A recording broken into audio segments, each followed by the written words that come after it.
नमस्कार, मैं डॉक्टर अजय कुमार झा आपके साथ अपने इंडिया पॉलिटिक्स पार्ट 2 चैनल पर, जिसे मैं इंडिया पॉलिटिक्स 2 या इंडियन पॉलिटिक्स भी कहता हूँ। कंटेम्प्ररी पॉलिटिक्स के संदर्भ में मैं अपना आकलन रखता रहता हूँ आप सबों के सामने। ये मेरा अपना आकलन होता है। आज जिस तरह से चीज़ें घट रही हैं उस पर लगातार तरह तरह से इसके एनालिसिस अलग अलग पंडितों द्वारा, अलग अलग जानकार लोगों द्वारा, अलग अलग जो आम जन हैं उनके द्वारा किए जा रहे हैं और उसे समझने की कोशिशें हो रही हैं। अब कौन सी बात, किनकी बात कहाँ तक सत्य होगी, यह तो भविष्य के घर में छिपा है, परंतु एनालिसिस हम लोग करते हैं और उसी क्रम में मेरा ये एनालिसिस है। आप मेरी बातों से सहमत हो सकते हैं, नहीं भी हो सकते हैं। कल जो महाराष्ट्र में घटना घटी और जिस तरह से शरद पवार जी की पार्टी में विघटन हुआ और जो उनकी पार्टी से 9 बड़े कद्दावर नेता निकल कर के आए और वो सरकार में शामिल हुए, उसके बाद से चीज़ों में और घटना में जो भी राजनीतिक घटना घट रही है उसमें काफ़ी त्वरित गति से परिवर्तन होते हुए नज़र आ रहे हैं। इसके प्रभाव महाराष्ट्र में तो पड़ेंगे ही, महाराष्ट्र के साथ साथ देश पर भी पड़ने की आशंका व्यक्त की जा रही है। इससे हम परहेज़ नहीं कर सकते हैं और इससे हम हट करके बातों को समझने की कोशिश भी नहीं कर सकते हैं। ये निश्चित तौर पर इनके इम्पैक्ट पड़ेंगे और इनके इम्पैक्ट कहाँ कहाँ पड़ेंगे। निश्चित तौर पर ये इम्पैक्ट जो रूलिंग पार्टी है उसके विस जो अपोजिशन पार्टी है, दोनों पर पड़ेंगे। अब किस तरह से पड़ेंगे, ये अलग अलग क्षेत्रों में अलग अलग तरीके से देखने की आवश्यकता होगी। लेकिन अगर सिर्फ इसी घटना की हम विवेचना करें जो महाराष्ट्र में घटी, तो उससे एक बात तो निश्चित तौर पर सामने आया है कि ज्यों-ज्यों इलेक्शन नज़दीक आता जा रहा है, त्यों-त्यों विरोधी पक्ष के लिए एक नई मुसीबत खड़ी हो रही है। और ये मुसीबत सिर्फ विरोधी पक्ष पर खड़ी हो रही है ऐसा भी ज़रूरी नहीं है, सत्ता पक्ष पर भी कुछ सवाल इस पर उठने शुरू हो गए हैं। अब ऐसे में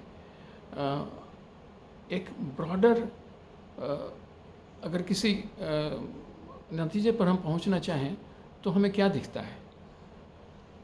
महाराष्ट्र की पॉलिटिक्स से इतनी बात तो तय हो गई है कि जहाँ जहाँ अपोजिशन की सरकारें हैं वहाँ इस बात की तैयारी या उस बात को लेकर के लोग चौकन्ना जरूर होंगे कि उनके पार्टी जिन पार्टियों से मिलकर के वहाँ की सरकारें चल रही हैं, अगर वो सम्मिलित हैं या अगर वो इंडिपेंडेंट हैं, तब तो या जो खुद ही मेजॉरिटी में हैं, अपने बलबूते हैं, उन्हें तो उतनी परेशानी अभी भी नहीं मुझे दिखती।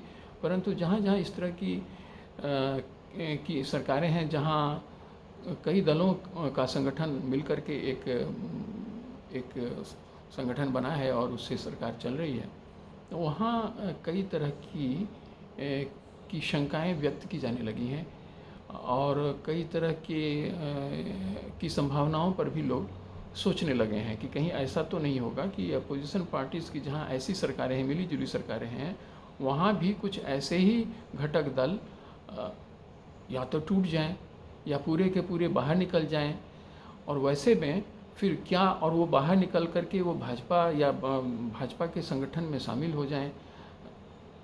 तो ये एक पहला सवाल है। दूसरा सवाल ये है कि क्या इससे भाजपा को सचमुच फ़ायदा होगा और होगा तो किस हद तक होगा। क्योंकि यहाँ एक बात हमें देखना आवश्यक है कि भाजपा का नेतृत्व प्रधानमंत्री नरेंद्र मोदी कर रहे हैं और कई ऐसी चीज़ें जो भाजपा के स्तर से लोगों को मॉरली बहुत सही नहीं भी लगता हो, नहीं भी दिखे, परंतु वहाँ जब वो नरेंद्र मोदी को देखते हैं और चूँकि ये इलेक्शन सीधे सीधे उन्हीं के चुने जाने को लेकर के है, तो उनके व्यक्तित्व पर कई ऐसी चीज़ें, ऐसी घटनाएं, जो ऐसी बातें जो मॉरली जिसे लोग इनकरेक्ट कहते हैं और पॉलिटिकली करेक्ट कहते हैं, वहाँ पर वो सब चीज़ उसे सुपरसीड कर देता है जब नरेंद्र मोदी जी का इमेज वहाँ आ जाता है। ये एडवांटेज एनडीए है या एडवांटेज भाजपा है। तो अगर जिन बातों की चर्चा हो रही है कि कुछ लोगों पर जिन पर कि करप्शन के चार्जेस लगे थे और वो जब भाजपा में शामिल हो रहे हैं या भाजपा के साथ आ रहे हैं तो वो वॉशिंग पाउडर क्या कहते हैं, वो वॉशिंग मशीन से धुले हुए मान लिए जाते हैं। अब ये सब तो पॉलिटिकल मुहावरे हैं जिससे लोग यूज़ करते हैं, लेकिन ये एक इम्पॉर्टेंट बात है जिस पर चर्चा होती ही रहेंगी, आगे भी होंगी। और ये घटना जो महाराष्ट्र में हुआ है, इस तरह की घटना अगर कुछ दूसरे राज्यों में भी आने वाले समय में होती है, तब इस चर्चा पर और भी ज़्यादा बातें होंगी और ये चर्चा ज़्यादा बलवती भी लगेंगी। परंतु एवरीथिंग इज़ राइट। लोग कहते हैं ना कि लव और वार में सब चीज़ जायज़ है, तो ये पॉलिटिक्स जो है यहाँ तो दोनों है, यहाँ तो लव भी है, यहाँ तो वॉर भी है, यहाँ तो बैटल भी है, यहाँ सब कुछ है। तो यहाँ तो सब कुछ ऐसे ही सारी चीज़ें जायज़ हो जाती है, चाहे वो जो भी करें, जिस पार्टी के द्वारा किए जाएं। परंतु ये सब छोटे छोटे पड़ाव हैं। जो लंबा डेस्टिनेशन है वह लोग देखेंगे।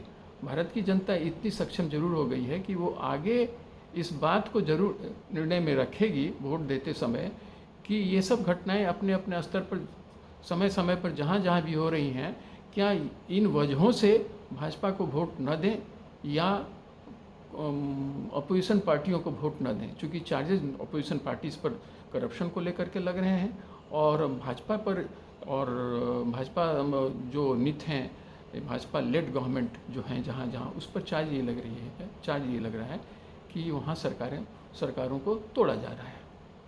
अब ये सब तो चार्जेस हैं, प्रूवन तो है नहीं, चूँकि इन सब चीज़ों को प्रूव करना भी मुश्किल है। चूँकि आप कैसे कह सकते हैं कि किसी एक पार्टी ने ही किसी दूसरी पार्टी को तोड़ दिया, चूँकि नेता तो वहीं से आए हैं, वहीं से निकल रहे हैं और वो कोई छोटे बच्चे तो हैं नहीं। कोई भी नेता जब एक पार्टी को छोड़ करके दूसरी पार्टी में आता है तो वो तो बड़े मजे हुए नेता लोग होते हैं, उन्हें कोई समझा बुझा करके यूं ही तो नहीं ला सकता है। तो ये अपनी मर्जी से ही आते होंगे, ये बात तो निश्चित तौर पर कहा ही जा सकता है। आज जिस बात को मैं इंगित करना चाहता हूँ कि क्या इसके प्रभाव, जो घटना महाराष्ट्र में हुई उसके किस तरह के प्रभाव पड़ेंगे। नंबर 1, मुझे लगता है कि अपोजिशन पार्टीज़ ज़्यादा चौकन्नी होंगी आने वाले समय में, वो ज़्यादा मिल कर के आगे बढ़ सकें इस बात पर वो ध्यान रखेंगी। और जहाँ जहाँ उन्हें टूटने की संभावना दिखेगी वहाँ पहले से ही उसकी तैयारी शुरू हो जाएगी। एक दूसरी बात, अगर भाजपा मोरल ग्राउंड से बाहर निकल कर के लोगों को कन्विंस कर सके कि भाई ये एक पॉलिटिक्स का, ये सब पॉलिटिक्स में चलता रहता है और सत्ता में आने के लिए, और सत्ता में आना ज़रूरी भी है, ये सब चीज़ें अगर लोकल स्तर पर कहीं कुछ हो रही हैं तो उससे केंद्रीय स्तर पर उसको उस तरीके से नहीं देखा जाना चाहिए।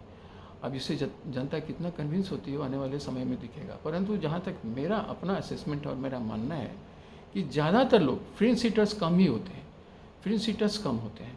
ज़्यादातर लोग मन बना करके बैठे होते हैं, चुनाव के बहुत पहले से उनका मन बना होता है, भले वो कहें या ना कहें, उनके एक्सप्रेशंस में आए या ना आए, लेकिन अनलेस एंड अनटिल वो उस पर कोई ज़बरदस्त उन्हें धक्का लगे जो उन्होंने कभी सोचा ना हो, तभी जा कर के वो अपने इरादे बदल पाते हैं। ये मैं वोटर्स की बात कर रहा हूँ, क्योंकि वोटर स्टडी मैंने काफ़ी किया है, तो मैं समझता हूँ कि वोटर के जो अपने माइंडसेट हैं वो छोटी छोटी बातों पर अगर उन्होंने अपना मन बना रखा है तो उन पर नहीं बदलती हैं, वो बनी रहती हैं। अब जैसे या तो कास्ट के नाम पर वोट देना है तो देंगे ही, नेशन के नाम पर वोट देना है तो देंगे ही, रिलीजन के नाम पर वोट देना है तो देंगे ही। अगर पहले से लोगों ने मन बना रखा है, जिन लोगों ने, जिस कैटेगरी, जिस सेक्शन के लोगों ने मन बना करके रखा हुआ है वोट, वो उन्हें ही देंगे। लेकिन अगर बीच में कुछ ऐसे पड़ाव आ जाएं या ऐसी घटनाएं घट जाएं जिसकी वजह से उनके अपने परसेप्शन में उनसे रीडिफाइन करने की आवश्यकता हो, तब चीज़ें उस वक्त बदलती हैं। और वही जो तात्कालिक कारण, इमीडिएट फैक्टर्स जो होते हैं, वहाँ पर भी इलेक्शन के रिजल्ट प्रभावित होते हैं। अब वैसे में आगे हम उन चीज़ों को देखेंगे कि आने वाले समय में और क्या क्या हो रहा है, इस पर हम उस पर भी बात करेंगे कि अभी जो नए कुछ यूसीसी को लेकर के कुछ बातें शुरू हो गई हैं और काफ़ी बलपूर्वक इन बातों को रखा जा रहा है, काफ़ी इस पर विवेचना भी हो रही है, उसके क्या प्रभाव पड़ेंगे, बाकी चीज़ों के क्या प्रभाव पड़ेंगे, ये इन सब बातों पर मैं किसी अगले एपिसोड पर बात करूँगा। परंतु आज मेरा महाराष्ट्र के को लेकर के दूसरे राज्यों पर इसका क्या इम्पैक्ट पड़ेगा, उस विषय पर मेरा साफ मानना है कि ये छोटी छोटी घटनाएं धूमिल हो जाती हैं जल्द ही। इसलिए जो वोटर्स मन बना करके रखे हुए हैं कि उन्हें अपोजिशन पार्टी की किसी को देना है या बाहर जो सत्ता में उन्हें देना है, वो उसी तरह से देंगे। अभी कर्नाटक इसका सबसे जीता जागता एग्जाम्पल है। मोदी जी वहाँ कितनी ही बार गए, भाजपा का शीर्ष नेतृत्व तो वहाँ कितनी ही बार गया, पर लोगों ने पहले से मन बना करके रखा हुआ था कि उन्हें इस बार भाजपा को सत्ता में नहीं आने देना है। तो यही हुआ, उससे चीज़ें बदली नहीं। अनलेस एंड अनटिल कि कुछ ऐसा कुछ हो जाता जिसकी वजह से ऐसा लगता कि नहीं भाजपा को कंटिन्यू करना चाहिए, ऐसा हो नहीं पाया। ऐसा भाजपा ने किया भी नहीं, वो कर भी नहीं पाई। इस वजह से मुझे लगता है कि ये जो मेरा अपना असेसमेंट है और जिस ग्राउंड पर है वो वैलिड है। आगे भी उसी तरह से चुनाव के रिजल्ट दिखेंगे। अनलेस एंड अनटिल कोई नई घटना घट जाए, ऐसी व्यापक घटना घट जाए जिसके लिए लोग रीडिफाइन करना ज़्यादा आवश्यक समझें और अपने अपने जो इरादे उन्होंने बना रखे हैं उसमें परिवर्तन करें और फिर से वो उसी हिसाब से वोट कास्ट करें। देखते हैं, फिर बात करेंगे।